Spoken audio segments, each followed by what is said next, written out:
Halo semua, kembali lagi dengan keluarga Fitri Bunga-Bunga-Bunga. Jadi kali ini saya tidak masak, saya ingin berbagi pengalaman dengan kalian semua bahwa kalian pasti belum tahu basicnya keluarga kami seperti apa. Jadi ini adalah salah satu cerita yang dimana ini bisa membuat inspirasi mudah-mudahan untuk kalian-kalian yang masih lajang, yang atau yang belum mempunyai pasangan, bahwa mencari pasangan itu eh, paling bagus atau yang paling menyenangkan itu dimulai dari nol, perjuangan, dimulai dari perjuangan. Tetapi yang paling penting itu adalah sifat karakter seseorang, karena kalau menikah itu kan kita menikah dengan orang itu seumur hidup, jadi jangan sampai salah memilih. Nah, saya menikah dengan suami saya itu adalah seorang suami bule atau seorang pria bule yang memang dia adalah kehidupannya pas-pasan, ya. Jadi saya itu bertemu dengan suami saya itu di Indonesia pada saat ada kebaktian besar, dan memang suami saya itu eh, pada saat ketemu dengan saya itu memang kami tidak mempunyai Facebook atau apapun, jadi kita original bertemu langsung, dan di situ kami langsung berkenalan, dan ya memang suami saya yang falling in love duluan gitu ya. Dan kami mempunyai waktu kayak kita perkenalannya tuh 2 tahun LDR ya. Dan saya tahu bahwa pekerjaan suami saya itu adalah pekerjaan yang part time gitu. Nah, cuma memang pada saat saya menikah saya memang justru lebih shock lagi gitu ya, karena memang pekerjaannya begitu berat. Nah, pada waktu saya berpacaran sampai saya datang ke Jerman, saya bilang sama suami saya, jangan pernah mengirimkan saya uang sebelum kita benar-benar ingin menikah. Jadi intinya adalah kalau kaki saya sudah menginjak Jerman dan kita memang prepare untuk pernikahan, barulah itu tanggung jawabmu. Jadi selama 2 tahun kami LDR, mengenal satu sama lain, saya tidak pernah dikasih uang sepeser pun, karena memang saya juga bekerja, dan saya memang bilang sama suami saya seperti itu gitu ya. Dan pada saat masa perkenalan memang saya sudah tahu bahwa suami saya itu pekerjaannya part time dan berat gitu. Cuma memang saya belum pernah lihat pekerjaan dia tuh seperti apa. Nah, pada saat saya setelah menikah, eh, saya punya anak. Jadi saya menikah tahun 2012. Anak saya lahir tuh tahun 2013 bulan April. Saya menikahnya tuh 2012 Januari ya. Gitu. Jadi supaya kalian tahu. Nah, saya tuh melihat suami saya tuh berat sekali hidupnya, bahwa pada saat saya menikah itu suami saya tuh tinggal di apartemen yang 56 kuadrat meter atau 60 kuadrat meter, saya lupa. Dan itu saja sudah mahal loh, 600 euro kira-kira gitu ya. Harga semuanya ya. Gitu, 600 euro. Belum lagi dia harus bayar mobil, cicilan mobil, karena memang suami saya pekerjaannya jauh, dan di kota kecil itu bus atau kereta itu paling cuma satu gitu, paling datang itu per 1 jam, per 2 jam sekali gitu. Jadi kalau kita tidak punya mobil begitu susah, begitu repot, jadi memang harus. Belum lagi bayar asuransinya tinggi di sini setiap tahunnya, mahal gitu ya. Belum lagi harus ganti ban mobil setiap pergantian cuaca dari summer ke musim winter, itu juga biaya. Jadi waktu saya menikah memang gaji suami saya itu kecil gitu, kecil sekali, dan hidup pas-pasan gitu. Saya menerima semua itu memang karena memang saya tahu dari awal suami saya bekerja part time dan gajinya sangat sedikit. Cuma yang jadi bikin saya sedih itu adalah pada saat saya mengetahui pekerjaan suami saya secara real. Nah, pada waktu itu setelah anak saya lahir, bulan April 2013, bulan Agustus 2013 itu ada festival, dan di situ saya melihat sendiri, saya diundang. Saya tuh ketemu dengan suami saya itu lagi bekerja di samping saya, bakar daging.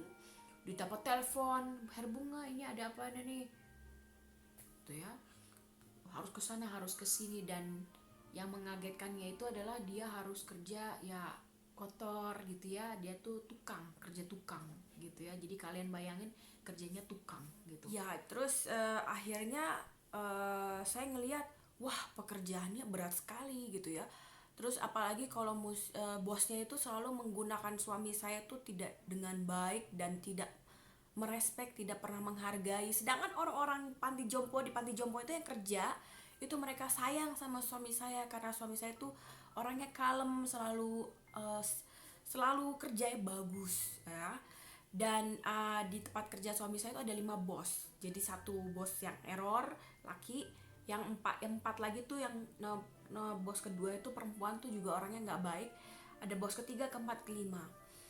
Nah, saya tuh selalu berpikir kok bisa suami saya milih pekerjaan itu. Tapi di samping saya juga berpikir yang sedih ya kan, kok mau gitu ya. Terus udah gitu gajinya juga tidak baik dikasih gitu. Kalian bisa bayangin bahwa suami saya hidupnya itu pas-pasan, sangat, pokoknya hidup itu hanya untuk bayar apartemen, bayar mobil, bensin, sama makan gitu ya. Dan saya tuh tidak pernah nangis, saya tidak pernah nggak pernah teriak, nggak pernah marah. Saya selalu sabar menghadapi kehidupan, selalu bersabar. Kenapa? Karena itu adalah pilihan saya mau menikah dengan suami saya. Dan saya bilang sama suami saya, 1 anak cukup. Setelah itu tolong saya harus membantu kamu. Saya harus berpikir bagaimana bisa mensupport kamu. Karena memang untuk mencari pekerjaan yang di bidangnya seperti suami saya itu tidak mudah. Dan saya juga bilang sama suami saya, sembari Ayumi anak saya sudah mulai agak besar nantinya, umur 3 tahun lah kira-kira, izinkan saya bekerja untuk cari pekerjaan bersih-bersih dahulu. Karena kenapa saya ingin, kalau kalian lihat video-video sebelumnya, jadi saya basic itu adalah kerja bersih-bersih di sini sebelum saya mempunyai salon. Pada saat saya bilang seperti itu untuk mencari kerja bersih-bersih, padahal saya belum tahu mau kerja bersih-bersihnya kapan. Suami saya bilang, no, saya tidak mau. Saya ingin kamu itu mempunyai pekerjaan yang sesuai bidang kamu. Saya nggak mau orang-orang merendahkan kamu, katanya gitu. Saya bilang, oh nggak masalah direndahkan. Kalau saya punya prinsip, kita ingin menjadi orang yang sukses, kita ingin menjadi orang yang mempunyai proses sukses dalam kehidupan, itu harus dimulai dari nol. Dalam arti apa? Saya yakin bahwa suatu saat saya ingin mempunyai usaha. Sekarang waktunya saya dengan anak saya, dengan kamu, dengan anak saya, menikmati kehidupan keluarga, mempunyai waktu bersama-sama. Tapi sekaligus kita juga mencari informasi bagaimana suatu saat nanti saya punya usaha. Kenapa? Karena di Jerman itu kita nggak mudah untuk membuka usaha. Kita nggak bisa langsung di rumah buka usaha, nggak boleh, nggak ada. Cepet kita sewa tempat buka usaha, nggak bisa. Jadi di sini tuh semuanya birokrasinya begitu berat, begitu tinggi. Jadi saya bilang kita harus bijaksana, gunakanlah waktu dengan bijaksana untuk mencari informasi. Nanti kalau Ayumi sudah agak besar, saya kerja bersih-bersih 2-3 tahun. Kalau bisa uangnya ditabung dari penghasilan saya. Nanti baru kalau saya menemukan tempat, baru saya bisa membuka gitu. Jadi saya ingin membantu kamu itu untuk kita bisa hidup gitu. Akhirnya itu saya ngomong 2013, anak saya baru lahir gitu ya. Saya ngelihat kehidupan kita tuh makan susah, penghasilan pas-pasan gitu ya. Tidak ada orang yang lain yang tahu, cuma mama saya yang tahu. Tetapi kehebatannya mama saya itu, mama saya selalu mensupport dan selalu mendoakan yang terbaik untuk saya dan suami saya. Karena bagi mama saya itu adalah, suami saya itu mempunyai hati yang mulia gitu. Dan kalian perlu tahu, waktu anak saya lahir, kalian tahu ya, saya tuh sendirian di sini. Jadi suami saya belum pernah lihat suami seperti itu ya. Saya yang sebagai seorang ibu harusnya anak baru lahir tuh per 1 jam ngelihat anak saya masih ada atau enggak, karena umur 0-1 tahun itu tuh rentan dengan anak meninggal. Suami saya per 1 jam tuh bangun, ngecek, didengerin denyut jantungnya masih hidup gak ya. Saya enggak, molor. Karena saya hobinya mau tidur gitu kan. Jadi saya tuh udah mana pas melahirkan juga horor dan sebagainya. Jadi saya ngeliat suami saya tuh ganti popok, bangun malam tiap per 1 jam, kasihin susu tiap malam. Nanti kalau dia pulang kerja main sama anak sampai tuh saya ngeliat hebat banget, badan dia tuh kecil banget suami saya tuh.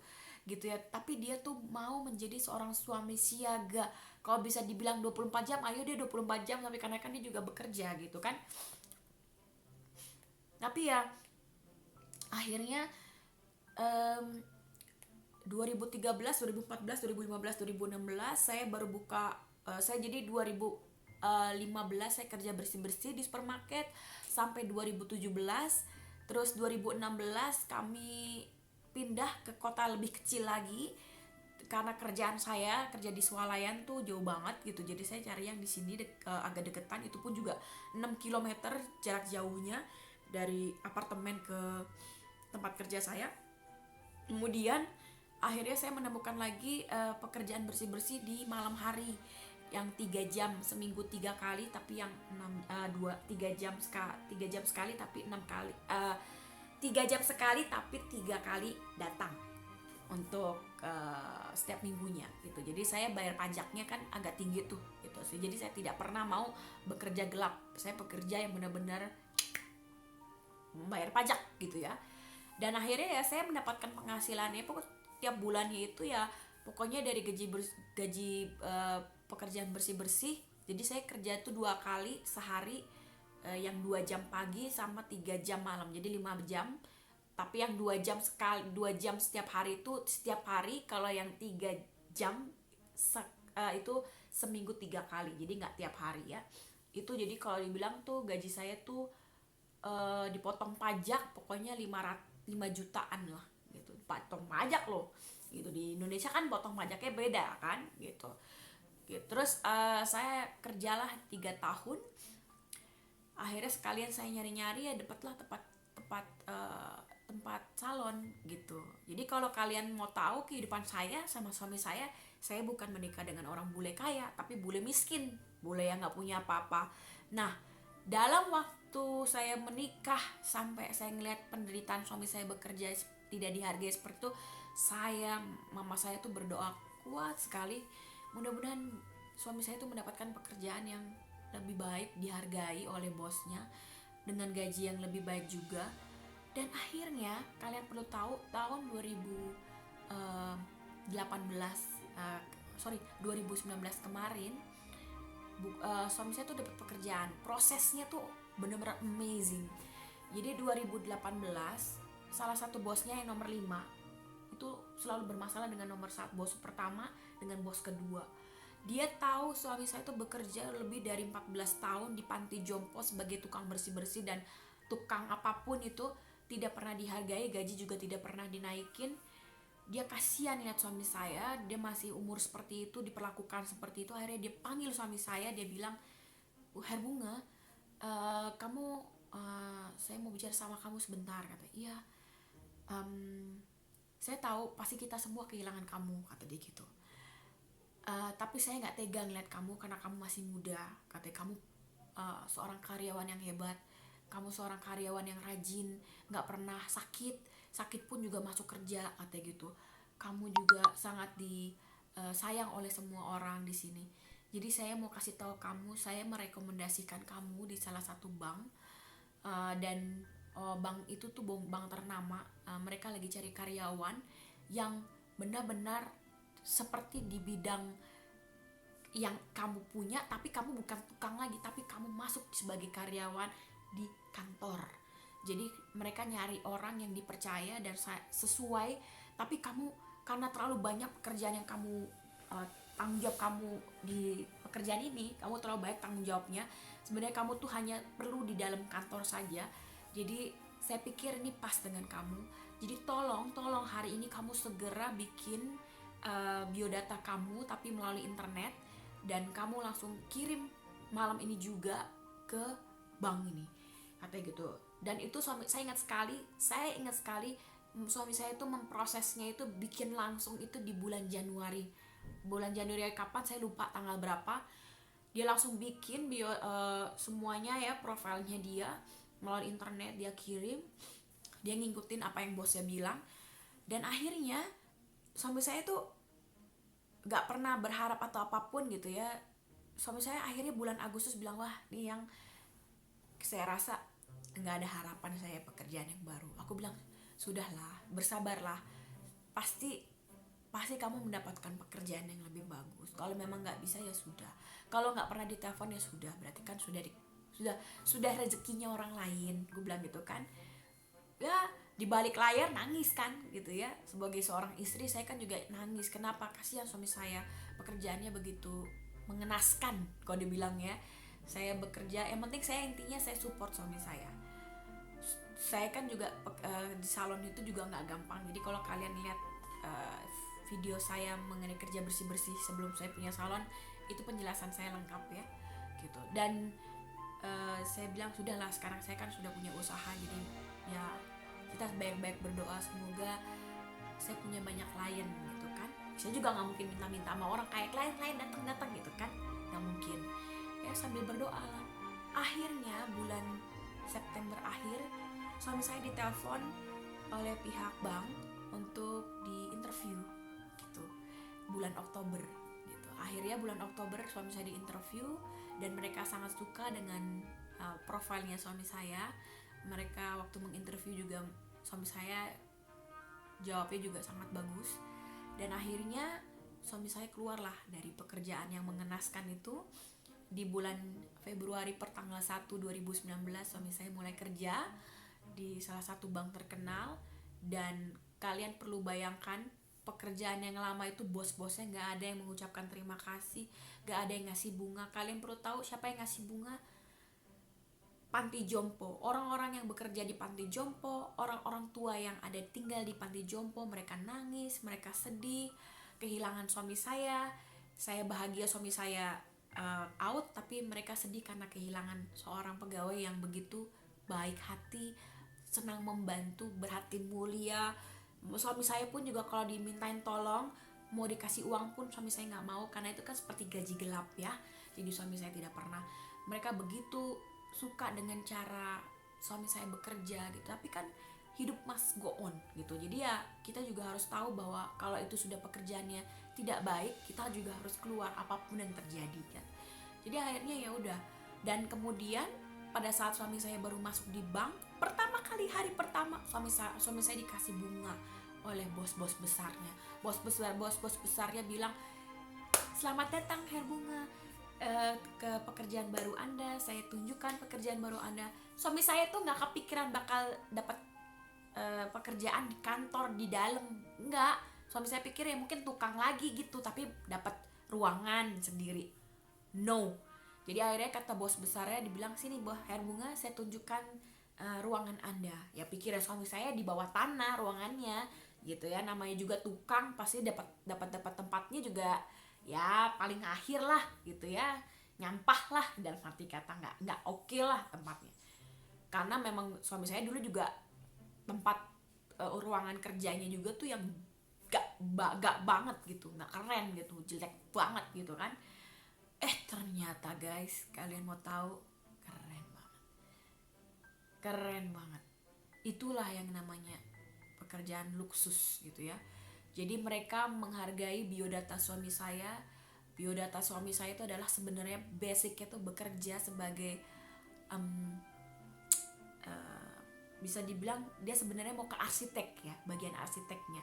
Jadi kerja di bagian kapal pesiar, tapi karena bangkrut dia harus cari kerja, dan dia mau bekerja rendahan loh sebenarnya. Dari pekerjaan yang teratas dia mau bekerja rendah. Dan akhirnya dia bekerjaan rendahan 14 tahun, teraniaya, terhempaskan, tapi akhirnya ya Sang Maha Pencipta tuh adil gitu.